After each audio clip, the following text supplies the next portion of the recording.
From WXII 12 News, this is breaking news.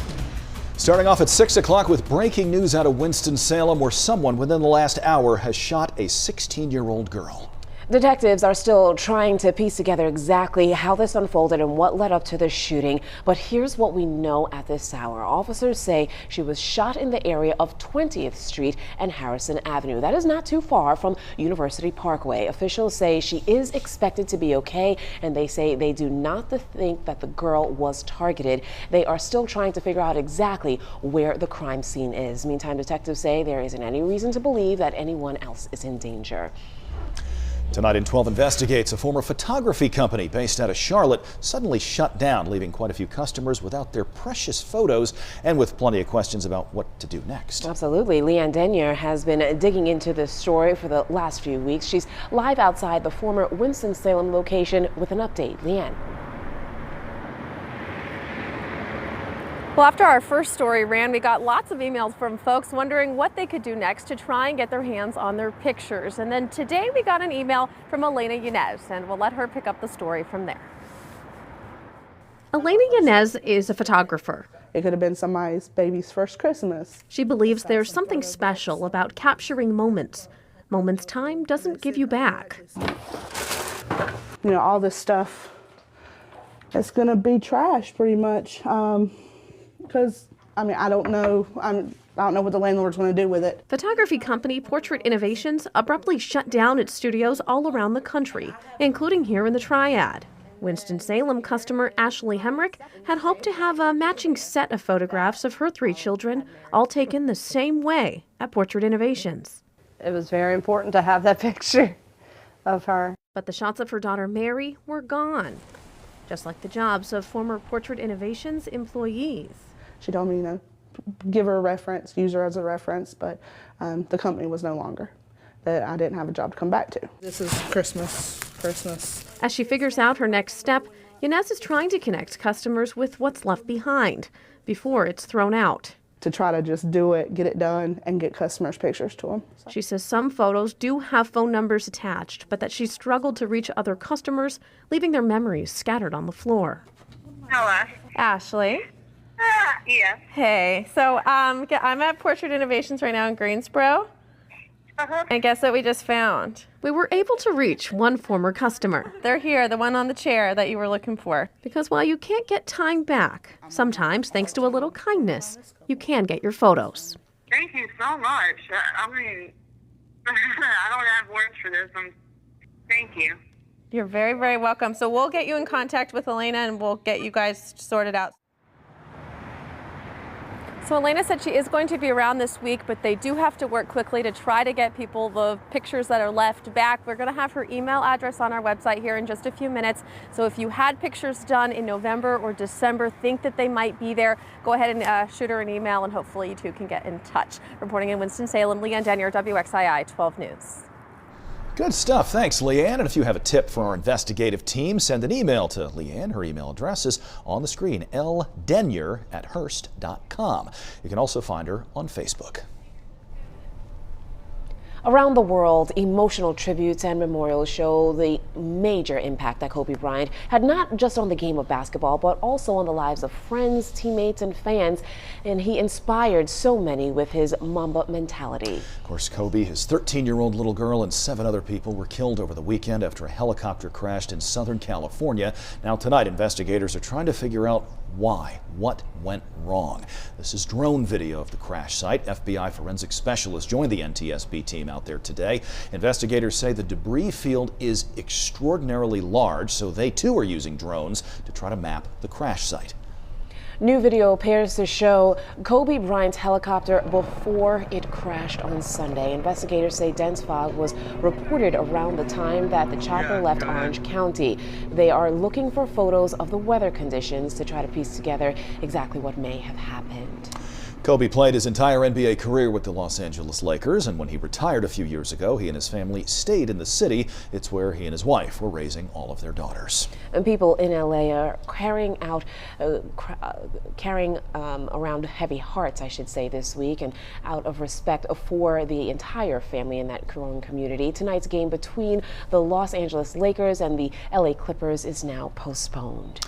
A college baseball coach was also killed in that crash. Today's season opener at Orange Coast College is set to begin with a moment of silence in honor of John Altobelli, his wife, and their daughter. Altobelli had been a part of the baseball program for nearly 3 decades there. Friends and players say he was a caring man, had a big heart. Altobelli became friends with Kobe Bryant through the Mamba Sports Academy. Their daughters played basketball together. People all over the world are grieving Kobe Bryant's death. His legacy is bigger than basketball, and social media made a lot of fans feel closer to him, like they really knew who he was. A local social worker says sudden, unexpected deaths like his often cause people to wrestle with their own mortality. 9 people got on the helicopter, and those 9 people had a plan to make their destination, and they never made it there. And so that makes us all think about our own mortality.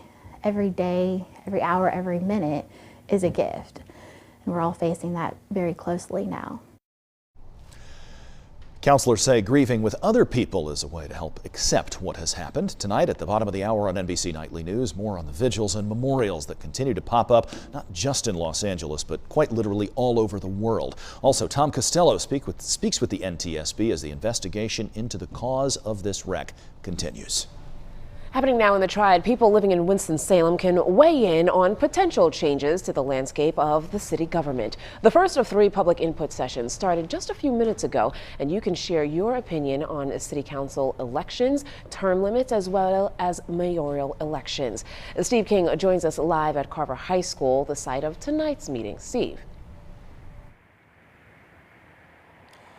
Talitha, well, Republican state representatives Deborah Conrad and Donnie Lambeth tried to get House Bill 519 passed, but failed. Now, that bill would have reduced the number of wards in Winston-Salem, and some lawmakers said it would have been discriminatory if passed. But now the bill's co-sponsors, along with Mayor Alan Joines, are examining whether any changes to the city's charter need to be made in general, and they will forward those proposed changes to the city council and to the General Assembly via a commission at a later time.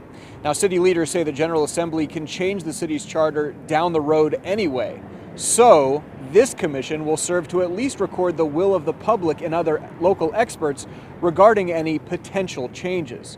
Among the topics that folks will get to weigh in on at a public meeting tonight are how many elected officials there should be in Winston-Salem, whether council members should be elected at large or by district, the number of total districts, and the process for selecting the mayor. I think the city council, the commission, and even the representatives at the General Assembly would love to get a diversity of thought on the issues at hand, and the more people you can get out and the more input you can get, the better recommendations you can make for how local governance should be done here in Winston-Salem.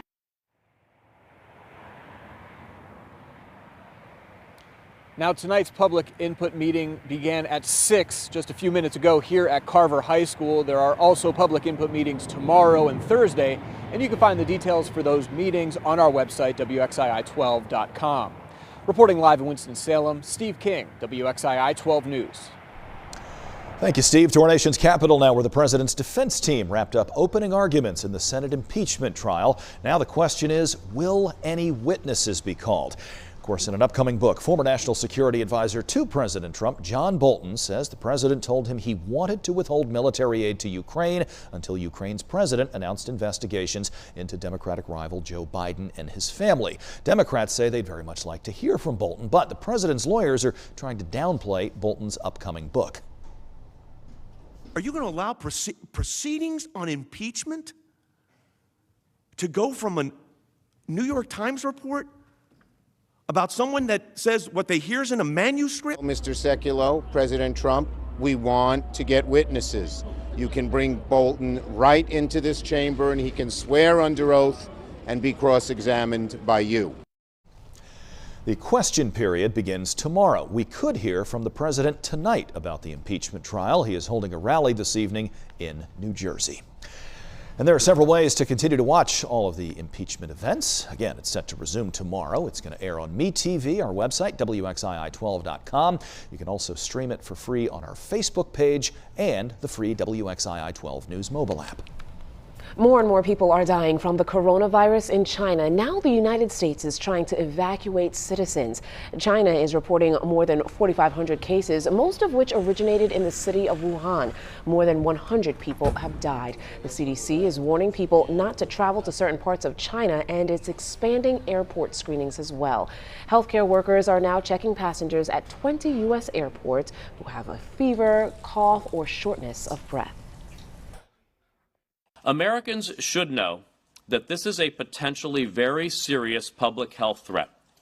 But at this point, Americans should not worry for their own safety.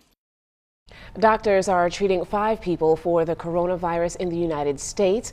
There are 2 cases in California, along with cases in Washington, Illinois, as well as Arizona. Doctors say all 5 of those patients traveled to Wuhan, China. Doctors say you should definitely wash your hands frequently and cover your mouth when you cough and sneeze, a lot like when you're trying to avoid getting the flu. If you are traveling, you can wear a mask. Looking ahead, a pastor from Wilkes County charged with more than 100 sex offenses is expected to be in court tomorrow. Deputies arrested Rodney Luffman last week. Investigators say the crimes involved children between the ages of 4 and 16. Deputies say offenses against 2 of the victims occurred over a period of 15 years.